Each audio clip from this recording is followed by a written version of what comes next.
And I think it's that whole importance of the sensory presence of our being, of our experiences, that is crucial to our having a fuller understanding of history, of culture, of the making of persons as individuals, and the making of persons as social beings. You're coming to what's called a symposium, but I hope your experience of it will be as a sensosium. My father had a great impact on my life as a thinker, and he would take me every 6 weeks to this gentleman called Mr. Wright. Mr. Wright was the local barber, and I would watch these sculptors, I call them sculptors, through the laying on of hands, creating these wonderful shapes and hearing these wonderful stories that would somehow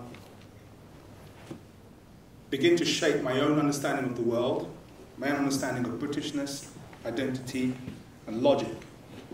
It was a fully sensorial experience. Initially, white gloves and only sort of curators being allowed to touch things has been replaced, for example, at the Canadian Museum of Civilization, with twice each year shamans from the Mohawk people coming and actually feeding the masks. So good curatorial practice now recognizes that objects have sensory appetite. So often the objects are set aside as sort of this separate thing, and that's what this is about, is the object, when it's really about the experience. For us at the Children's Museum, it's about engagement. It's not about an object. The story and the communication and the engagement is the most important. Kids approach a piece of paper as an area for an experience, and they mess around till they find something. Adults, the paper becomes a thing.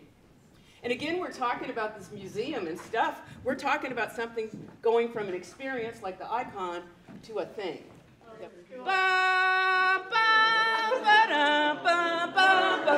I believe that inquiries into traditional approaches to health and healing among the Shamba provide an important counterbalance to art history's overemphasis on vision.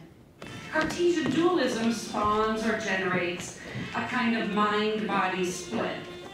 Sisilama spawns or generates mind-body fusion. It's through understanding that rhythm is not only about the time, it's about feeling the space and the suspension that enables you to connect and be able to then speak to that space, to be able to create, to be able to innovate, to be able to occupy a space where you're actually communicating with others. Through magical mechanical power, I contend that this device simulated the fabled fountains and gardens of love, so popular within medieval romance literature, into a material reality.